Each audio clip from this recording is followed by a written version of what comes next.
waxay dhabtu tahay waxaa la dheriga maxaa karka ka keenay kulaylka dherigu inuu karo oo uumi bixiyo karkaa keenaya kulaylkaa keenaya maanta xaaladda aan ku jiro shaki kama jiro waa marxalad madow ood moodo inay soomaaliya xaaladda ay ku socoto ilaa deganaanshaha siyaasadda soomaaliya waxaa beys u ahayd 4 sanaba isbeddel inuu dhaco nin kastoo 4 sano marayana isagoo damca ku jiro yuu tegayay sida uu madaxweyne shariif ka hadlayay ma ayna dhacaynin oo mayna suurtagal ahayn madaxweyne kasta oo doorasho gelayay aada wuxuu u jeclaa in barnaamijka doorashadu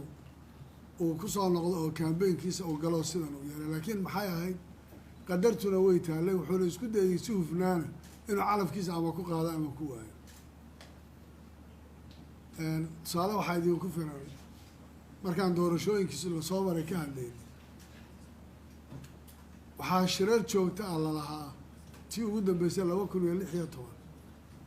iyadoo 2012 doorashadu ay ku fududeyd in oday dhaqan uu wax soo xoreeyay 2016 iyadoo cusbayd oo doorasho dadban la aaday aqal sare la dhisay kan la sameeyay haddana waxay ahayd maalin walba in la isu yimaado shir la galo khalad yar oo soo baxay ama wax yar oo la isku qabtay baa waqti lagu bixinay maanta waxaan taaganahay inaan la shirin inaan cid isweydiinin yaa talada waddanka lu kula yaa wax laga weydiinaya kullu hada meel baa lagu tuuray haddii ay ina anfacayso lahaansho iyo dictatorshipnimo iyo anaa maamulayo anaa sidan odhanayda soomaaliya dagaalska ee kamuna dhacay waxaa caqabad iyo marxaladan iyo dhibaatadana gaadhsiiyey waa waxa na soo maray wey hadda waxa loo yaalana waxay tahay qaylada naga keenay waddankaana wada ogol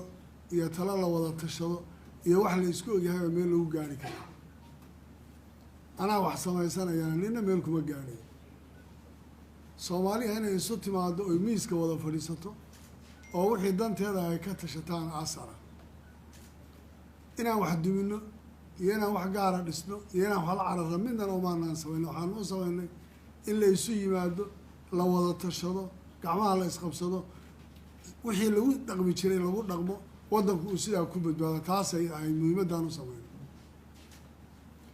dareennada qaar hadday jirto qolo gooni cidda wax shidanaysa waa kuwa hadda dikaale guddi farsamo caawa 11 habeeniya intaan magaalada muqdisho joogo ma joogtaa ma timid nimanka mas-uuliyadda hadda sheeganaya guddiyaha shiraya leh xataa su-aal la isma weydiin inaan joogiyo inaan anaa isu jooga anaa isu